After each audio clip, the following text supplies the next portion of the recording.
सब विद्यार्थियों को मेरा नमस्कार।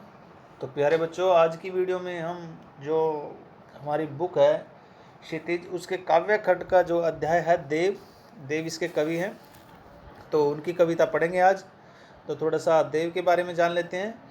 देव का जन्म इटावा उत्तर प्रदेश में सन 1673 में हुआ था। उनका पूरा नाम देवदत्त द्विवेदी था।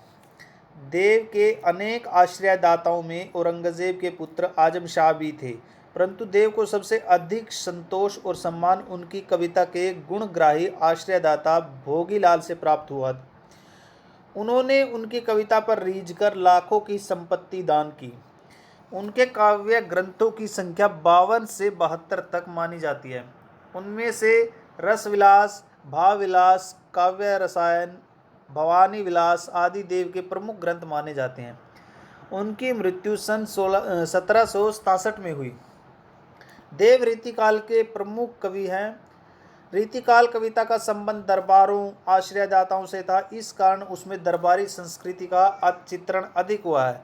देव भी इससे अछूते नहीं थे, अर्थात इससे छूटे हुए नहीं थे, किंतु वे इस प्रभाव से जब जब भी मुक्त हुए उन्होंने प्रेम और सौंदर्य के सहज चित्र खींचे। अलंकारिकता और श्रृंगारिकता उनके काव्य की प्रमुख विशेषताएं हैं। शब्दों की आवृत्ति के जरिए नया सौंदर्य पैदा करके उन्होंने सुंदर ध्वनि चित्र प्रस्तुत किए हैं। तो देव की जो कविता है वो सवैया, प्रस्तुत सवैये में इन्होंने श्री कृष्ण जी की जो सुंदरता है, श्री कृष्ण जी की जो सौंदर्य है, उसका वर्णन इन्होंने किया है। पायनी नुपुर मंजू बजई, कटी किंकनी के धुनी की मधुराई, सांवरे अंग लसे पट पीत हिये हुल से बनमाल सुहाई, माथे किरीट बड़े दृग चंचल, मंद हंसी मुख चंद जुनहाई, जे जग मंदिर दीपक, सुंदर श्री ब्रज दूल्हा देव सहाय। अर्थात पायनी होती है पैरों में जो पहने वाली, क्या होती है? पायल, अर्थात नुपुर, पाजेब। पायनी पाँव में जो पहनी जाए नुपुर होती है पायल या पाजेब कह दे जिसको। मंजू का अर्थ होता है सुंदर। कटी होता है कमर, और किंकनी होती है कमर में पहनी जाने वाला जो एक आभूषण कह दे, उसको करधनी कह ले, उसको तागड़ी भी कहा जाता है। और धुनी धवनी, मधुराई का अर्थ होता है मधुरता। सांवरे सांवले रंग के, लसई सुशोभित, पट होता है वस्त्र, और पीत पीले, हुल से आनंदित हो रहा है, और बनमाल जंगली फूलों से बनी हुई माला, अर्थात जंगल के जो पुष्प होते हैं उनसे निर्मित जो फूलों की माला। सुहाई होता है सुशोभित, किरीट मुकुट, और दृग होते हैं नेत्र नयन आँख, और चंचल होते हैं हिलते हुए या गतिशील, मुखचंद चंद्रमा जैसा मुख, जुनाई होते हैं चांदनी, और ब्रज दूल्हा ब्रज के दूल्हा। तो प्रस्तुत जो सवैया है इसमें कवि ने श्री कृष्ण जी के जो शरीर की सुंदरता है, उसके आभूषणों के द्वारा जो सुंदरता है उसका वर्णन किया है कि पायनी नुपुर मंजू बजई, कटी किंकणी के धुनी मधुराई। अर्थात कवि कृष्ण के मनोहारी सौंदर्य का वर्णन करते हुए कहता है कि बालक जो श्री कृष्ण है उसके पैरों में सुंदर पायल बजते हुए बहुत अच्छी ध्वनि क्या है पैदा कर रही है, बहुत अच्छी जो ध्वनि है उसको उत्पन्न कर रही है। सांवरे अंग लसे पटपीत ये हुल से बनमान सुहाई, अर्थात उनकी कमर में कट किंकणी के धुनि मधुर, अर्थात उनकी जो कमर है उनकी कमर में करधनी की जो मधुर आवाज है, सुंदर जो आवाज है, करधनी अभी बताया, एक जो कमर में पहना जाने वाला आभूषण उसको तागड़ी भी कहा जाता है, उसकी आवाज जो है मधुर आवाज जो सुनाई दे रही है। सांवरे अंग लसे पट पीत, पीत पीले, और पट होता है वस्त्र, अर्थात कृष्ण के श्याम, सांवरे होता है श्याम अर्थात काले, काले वर्ण पर, अर्थात काले रंग के शरीर पर पीले वस्त्र जो है वो बहुत ज्यादा सुशोभित हो रहे हैं। उनसे बनमाल सुहाई, अर्थात उनके गले में सुंदर फूलों की जो बनमाला है वो भी सुंदर प्रतीत हो रही है, सुशोभित हो रही है। माथे किरीट बड़े दृग चंचल, मंद हंसी मुख चंद जुनहाई, अर्थात बालक कृष्ण के माथे मस्तक पर जो क्या है मुकुट, मुकुट क्या है विराजमान है, और बड़े दृग चंचल, और उनके जो नयन है नेत्र हैं वो बड़े चंचल है। हंसी मुख चंद जुनहाई, और उनके मुख रूपी चंद्रमा पर हंसी की चांदनी रूपी बहुत ज़्यादा सुंदर लग रही है। जय जग मंदिर दीपक, अर्थात अंत में कवि कहता है कि जिस प्रकार मंदिर में दीपक सुशोभित होता है उसी प्रकार दीपक सुंदर श्री ब्रज दूल्हा देव सर, अर्थात उसी प्रकार से इस संसार रूपी मंदिर में जो ब्रज दूल्हा है श्री कृष्ण वो शोभायान हो रहे हैं, अर्थात सुशोभित हो रहे हैं। तो ये प्रथम सवय था। दूसरे में जो सुंदरता है कवित, और कवित में वर्णन किया गया है वसंत का। तो डार द्रुम पलना बिछोना नव पल्लव के, सुमन झिंगुला सोहे तन छवि भारी दे, पवन झुलावे केकी कीर बतरावे देव, कोकिल हलावे हुलसावे करतारी दे, पूरित पराग सो उतारो करे राई नोन, कंजकली नायिका लतान सिर सारी दे, मदन महीप जू को बालक बसंता ही, प्राता ही जगावत गुलाब चटकारी दे। तो जैसा कि आप सभी जानते हैं कि पहले में जो सवय है उसमें वर्णन किया गया था उनकी सुंदरता, श्री कृष्ण भगवान की जो बालपन की जो सुंदरता है उसका वर्णन किया गया था। तो दूसरे में जो बसंत है, कामदेव का जो पुत्र बसंत है उसका वर्णन किया गया है। डार द्रुम का अर्थ होता है पेड़ की जो डाली होती है, और पलना होता है पालना, जिसमें जो बालक होता है, जो शिशु होता है उसको सुलाते हैं। बिछोने का यहाँ पर तात्पर्य है बिस्तर से, और नव पल्लव होता है नए पत्ते, वृक्षों पर पौधों पर जब नए पत्ते आते हैं। झिंगुला होता है फूलों का बना हुआ ढीला ढाला वस्त्र या झबला। सोहे होता है सुशोभित है, और तन शरीर, छवि का अर्थ होता है सुंदरता, अर्थात छवि सुंदरता।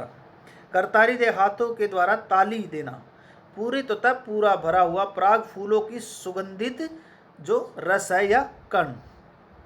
कंजकली कमल की कली, लतान लताओं की, और साड़ी का अर्थ होता है साड़ी।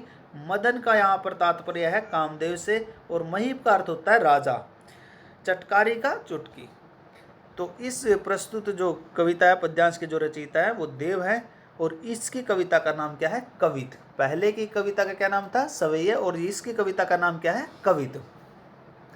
तो इस कविता में कवि कहता है कि वसंत ऋतु के आने पर, वसंत अर्थात आगमन, वसंत ऋतु के आगमन पर या वसंत ऋतु के आने पर वसंत ऋतु रूपी जो शिशु, जो बालक है, उसके लिए वृक्षों को क्या है, उसके लिए जो वृक्षों की टहनियां है वो पालना बन गई है। डार द्रुम पलना बिछोना नव पल्लव के, अर्थात बसंत ऋतु के आने पर या वसंत ऋतु शिशु के आगमन पर वृक्षों की जो टहनियां हैं वो क्या बन गई हैं, उसका पालना बन गई हैं। और नव पल्लव के, और जो नए पत्ते हैं वो क्या बन गए बिछोना, अर्थात नए नए पत्ते जो वृक्षों के हैं वो क्या बन गए हैं बिछोना बन गए हैं।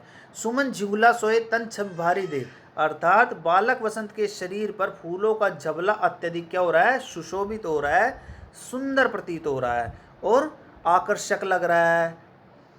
पवन झुलावे केकी कीर बतरावे देव, अर्थात वायु क्या है पवन, पर्यायवाची किसका है वायु का। तो पवन झुलावे, वायु जो है उसका पालना झुला रही है, किसका वसंत ऋतु जो शिशु है बालक है, कामदेव का जो पुत्र वसंत है उसको यहाँ पर बालक के रूप में वर्णन किया गया है कि वायु उसका जो पालना है वो स्वयं झुला रही है। और केकी कीर, केकी मोर और कीर तोता, मोर और तोता उस बालक वसंत से क्या करते हैं बातें करते हैं, बतरावे दे बातें कर रहे हैं। कोकिल हलावे हुलसावे कर तारी दे, अर्थात कोयल अपनी मधुर वाणी के द्वारा बालक वसंत को क्या करती है हिलाती है और तालियां बजाकर उसे खुश करती है।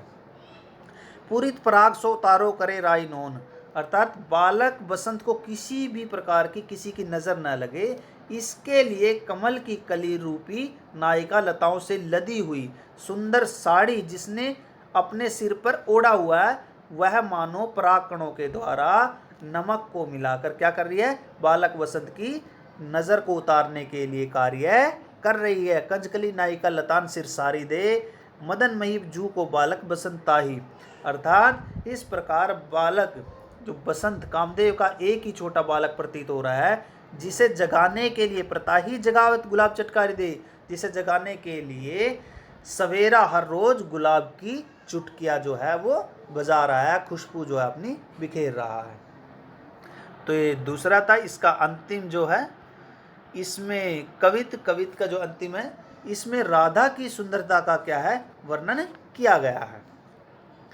फटिक सिलानी सो सिधारियो सुधा मंदिर, उद्ददी ददी को सो अधिकायु उमगे अमंद, बाहर ते भीतर लो भीति न दिखे देव, दूध को सो फेन फेलियो आंगन फरसबंद, तारा सी तरुणी तामे ठाड़ी झील मिली होती, मोतिन की ज्योति मिलियो मलिका को मकरंद, आरसी से अंबर में आबा सी उजारी लगे, प्यारी राधिका को प्रतिबिंब सो लगत चंद। अर्थात फटिक का अर्थ होता है एकदम बिल्कुल श्वेत रंग का पारदर्शी, जिसमें से दूसरी तरफ भी दिखाई दे पत्थर, और शिलानी शिलाओं पर, सुधारियो संवारा या बनाया गया, सुधा होता है अमृत चांदनी, उददी समुद्र और दधी दही। तो फटिक सिलानी सो सुधारियो सुधा मंदिर, अर्थात इस कविता में कवि कहता है कि चांदनी रात बड़ी उज्जवल और क्या है, सुंदर है, बिल्कुल चमक रही है। उज्जवल का अर्थ बिल्कुल चमकती है और सुंदर है।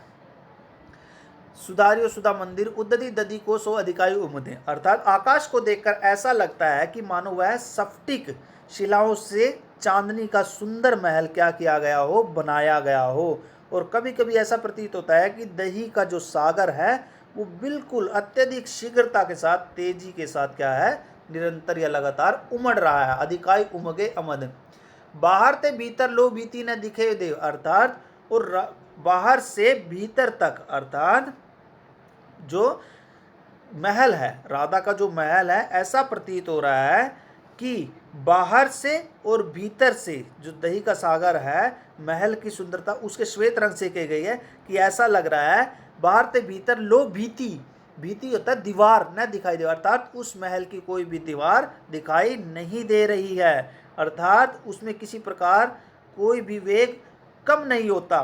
कवि कहता है कि चांदनी की जो सुंदरता है इतनी सुंदर है, स्वच्छ है, सब कुछ साफ दिखाई दे रहा है, उसके बाहर अथवा भीतर से किसी प्रकार की कोई भी बाधा नहीं है।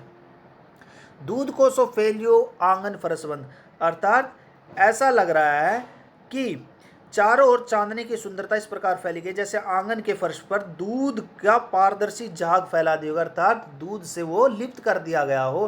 तारा सी तरुणी तामे ठाड़ी झिलमिलाती होती, अर्थात तारों से भरी हुई रात इस प्रकार झिलमिला रही है कि जैसे इस प्रकार झिलमिला रही है कि आरसी से अंबर से आबा सी उजारी लगे, पारदर्शी, अर्थात इस प्रकार झिलमिला जैसे किसी युवती ने तारों से जड़ित वस्त्र पहन रखे हों और चांदनी रात में तारे मोतियों की माला से निकलने वाली चमक जो है वो मलिका के मकरंद के समान मनमोहक लग रही है।